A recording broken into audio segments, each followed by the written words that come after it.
so that we don't get frost. Yeah. But lettuce is a cool weather crop anyway, so it grows better in a cooler climate, as opposed to like if it's 80 degrees out, your lettuce is not going to do so well. So then you should put it in a shade. They like the shading. The master gardening, you had a question about. Oh, you know what? I bought a lot of plants at Menards, and this is like my second time, planting them. So I was asking, what is a good dirt? Just your regular potting soil, or is there something that we could put in the potting soil that will make them last longer, look beautiful? Are you putting them in pots? Or I'm going to put them in pots.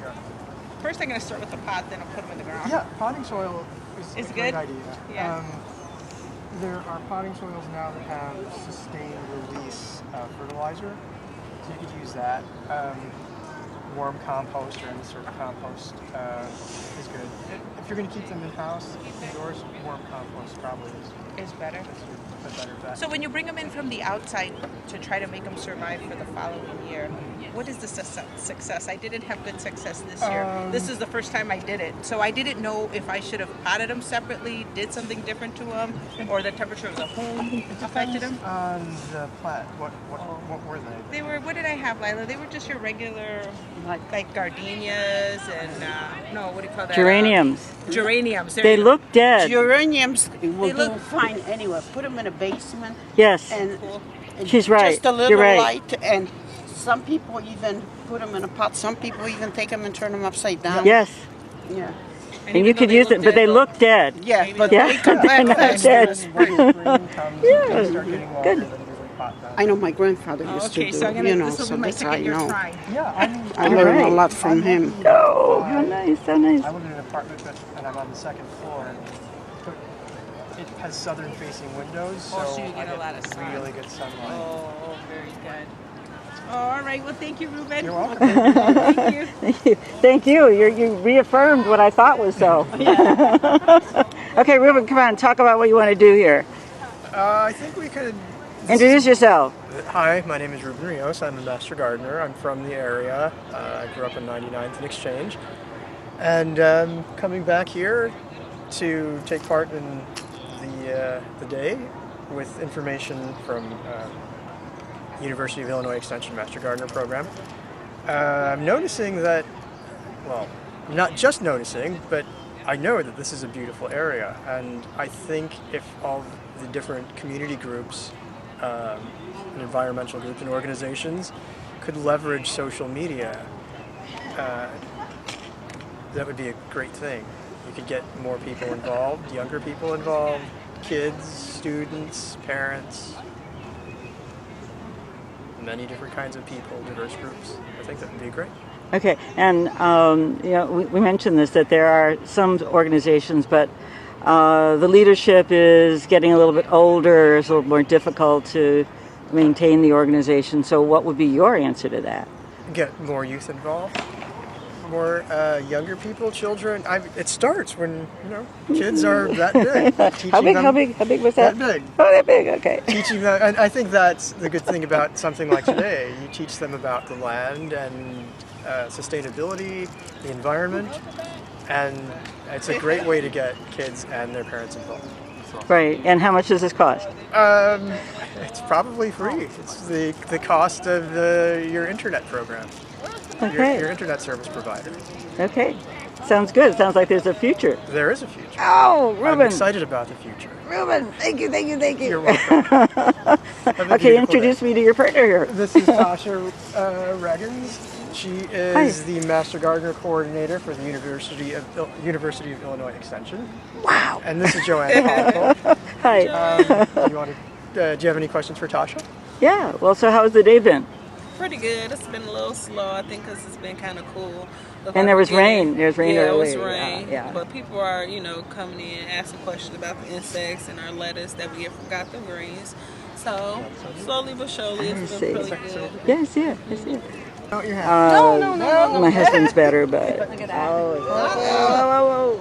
I got to take a look at that. Wow. It's a Madagascar visiting cocker. She's going to look at Get a picture, Ruben. the fabrics are great. Oh, it has a good Those look. are, Oh my god. These are Madagascar visiting cocker. That is so What is that? It's Madagascar hissing cockroach. He looks edible. Everything is probably edible. Where is it?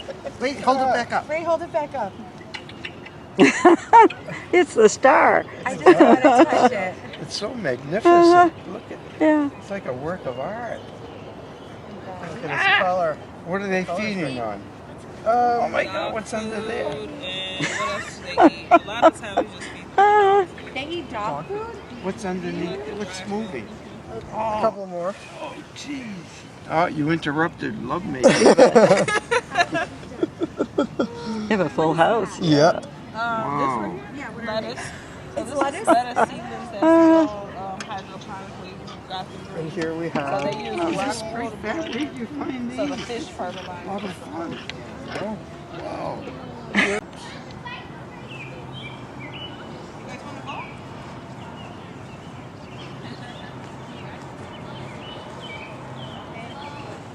Are you cold? It's getting colder though, isn't it? Do you feel it? I'm freezing. Yeah, all of a sudden. Do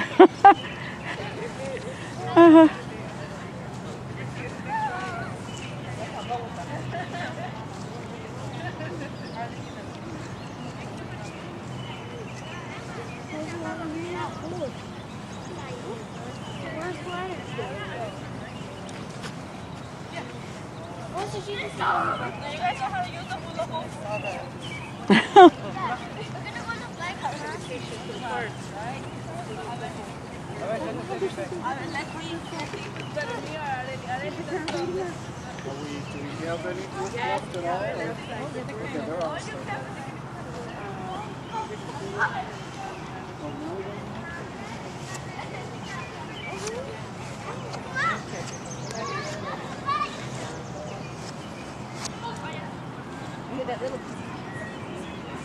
There's a little tiny bird way high in a tree Up making in a this sound. one here? It sounds like it's in the direction.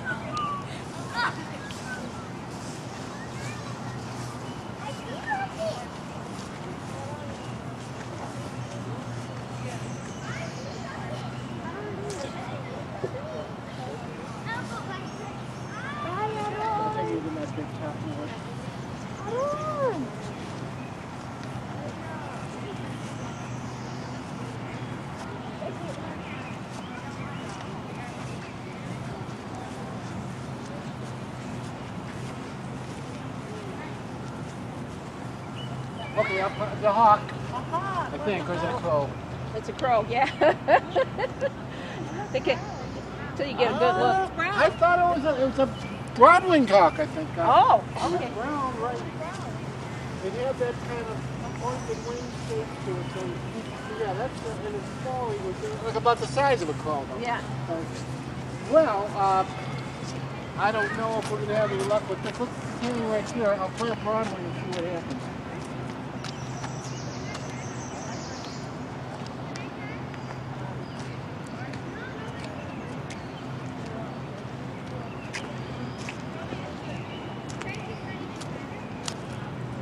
Okay, broad-winged hawk call.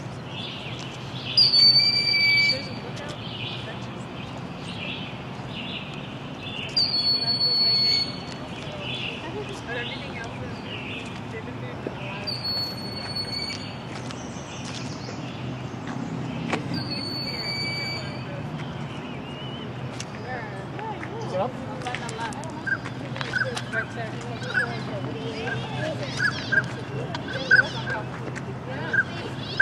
It flew there? Or it got up and flew? Okay. All right, well, good enough. Well, that's kind of exciting. But Is it in the background, Diana? but I mean, as we move there, it's possible. I mean, is it still possible to see it, or will we have to move up? You think? Okay, let's just look for movement. I know there's a Yeah.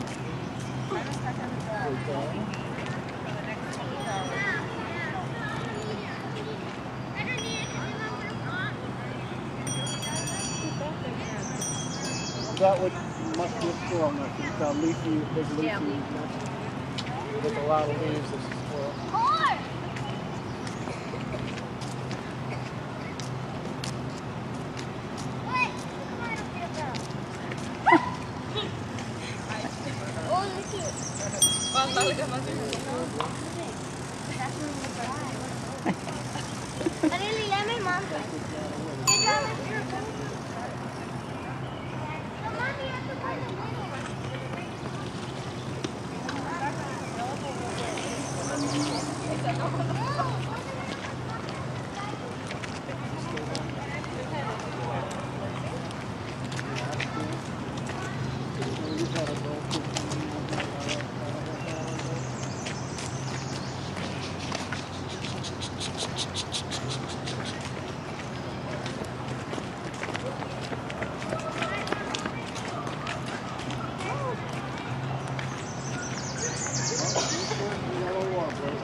Yeah, they sure did.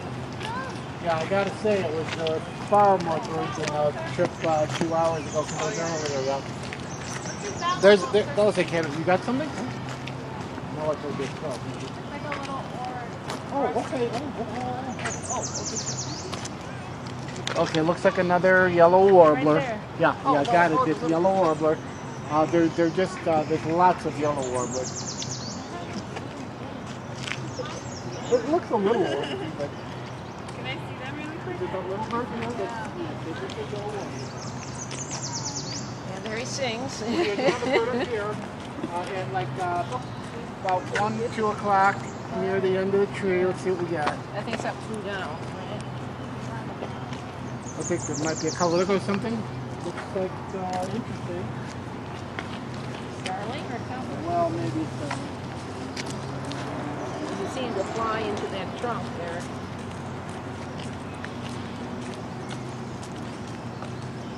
Okay, that's like the starling, so not that interesting.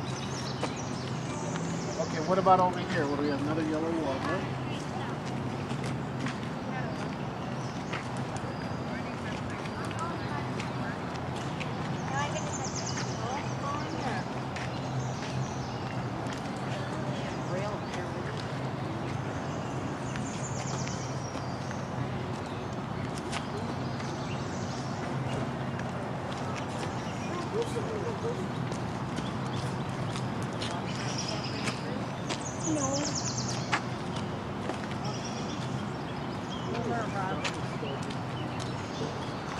There's a lot of noise over here somewhere.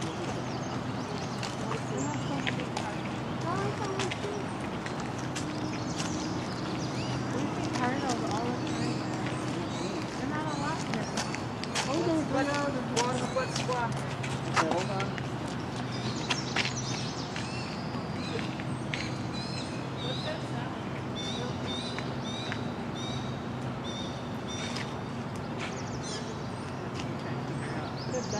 I'm not too sure.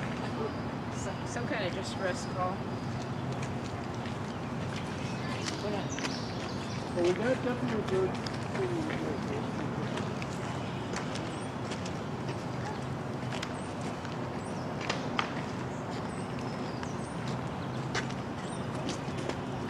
Okay, little tiny bird up there.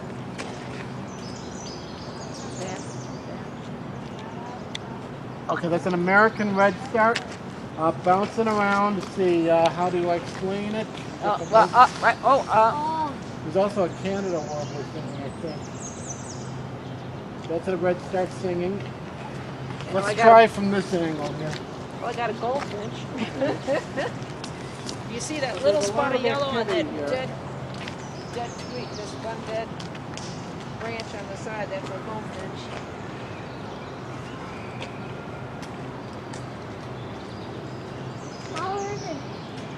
Find it. Okay, so there's this dead trunk here. Behind it is a little dead tree. No, he's still sitting there. So that little dead tree has a branch that's almost horizontal going to there. It just flew down. Oh, it's done. Bouncing the around yellow? here is a redstart. Oh, there's 2 goldfinches in there. Oh my god. Black-throated green warbler singing and a Canada warbler. Oh, there's one in the water. Where? It might be the goldfinches. Oh, wait. Oh, there's something.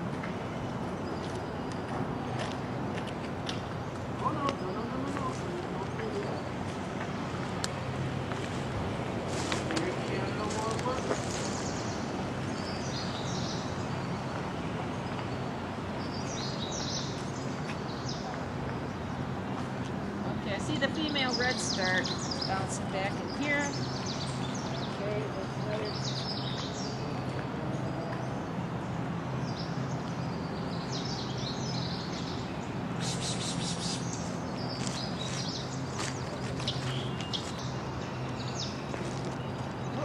Flew right down here.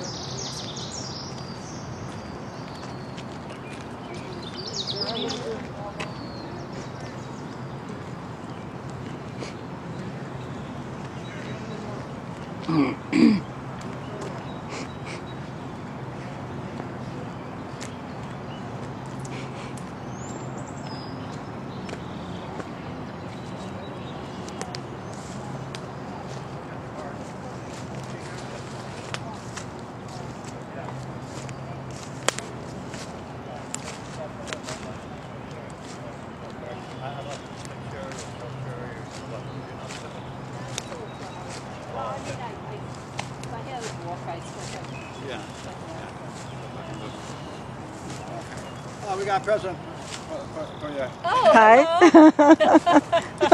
Oh, I got a present for me. I'm caught here. Okay. Yeah, there's another cat crier. Those got some nasty thorns. Right, so be Hey, careful. let me help you. Yeah. I had think one I'm out. I had one stuck to my back the other day. Hi. Hi, So what's going on over here? we're pulling garlic mustard. Oh, this is it, right? Right here. Yeah, So who knows how to Pesto, cook it? You can make pesto out of it. Look, Oh, Jen. look at how much there Oh. is. I was over here earlier in the week with some school kids, and there was. I didn't notice all this, you know. It was before the big rain, Yeah, right? we started working. It. I didn't know it grows that fast. Yeah, Wow. yeah. So, I knew it was spread like this. yeah, I'm working on this patch right here. I'm trying to get all the small ones. I hate going after small ones. Yeah. But if you don't get the small ones, the following years you're going to have It's hard to get big the- ones. Right. So say a little bit about this stuff. Oh, say something about it? Well, first of all, it was brought over by immigrants because it's a great pot herb, and they grew it in their gardens and they used it in cooking. And it's garlic mustard, so if you pull off a leaf and you kind of crush it, you can get that oniony, garlicky scent out of it. And we have known people who have taken the garlic mustard plant and made pesto out of it. And other people take the seeds and they make their own mustard out of it. Except that the result is people say it's bitter. It's not as good as your natural mustard okay. or normal pesto. But Wow. if anyone wants to try, we're going to have several bags of this later. So, Do you want to whatever. introduce yourself? Oh, I'm Mary Ann Kozlowski. I'm the new co-steward here, junior steward to senior steward John Pestire. Oh, okay. Hey, John. Yeah, and why they call it a pesto is because it is a pest. So it's got the name whether you cook it or not. Yeah, so my name is Sophia Vella, and I am the recreation aide at Sandridge Nature Center, and we're currently looking for volunteer event photographers to take photos and capture the spirits of the forest preserves in our event and of nature, and the photos will then be used in our web content and print material, and the photos will be completely credited to you. Okay, and who's your companion here? And this is a box turtle, and is one of 4 at our nature center, and we brought him out today to just show him around. Hey, Yeah, he's waving. yeah, he's like, put me down. Okay. All right, I appreciate it. So, you're just visiting? Is that Yes, it? I'm apart from have a station over there at Brookfield Zoo, Danny Vasquez, and what we're doing over there is bird feeders, simple bird feeders, and talking about a little bit about polar bears. Aha. Okay, so you're located over this way? Yeah, straight down there. Okay. Okay, let me get this, and then if you run over there, I can catch you there? Yeah. Okay. And then you can come right back. We'll take one. Hi, you look familiar. Yeah, I was here last year. Oh, last year, I thought so. Yeah. Now you're supervising, right? I am, and Sophia did a fine job there. So yeah, we're here presenting Sandridge Nature Center as one of the many amenities of the forest preserves. But what always makes nature centers a little bit different from other forest preserve sites is we have that visitor center, that starting point with naturalist staff, and it's a gateway to learning about what's in the forest preserves, birds, the diversity, what you can do in the forest preserves. And become acquainted with our local natural resources. So Okay, two things. Can you give me your name and give me the address for Sandridge? Sure. My name is Alex Palmer, and I'm a naturalist at Sandridge Nature Center. We're located at 1589-1 Paxton Avenue in South Holland, and we're one of the 6 nature centers operated by the Forest Preserves of Cook County. And we represent the southeast part of the county in a region known as the Calumet region. And our center is all about celebrating and interpreting the diversity of the Calumet region, both in terms of its natural history, which is intermixed with a very urban and post-industrial area, but also the lesser-known cultural history, such as the pioneers, the Underground Railroad, Native Americans, and other aspects of our natural and local heritage. Perfect. Thank you.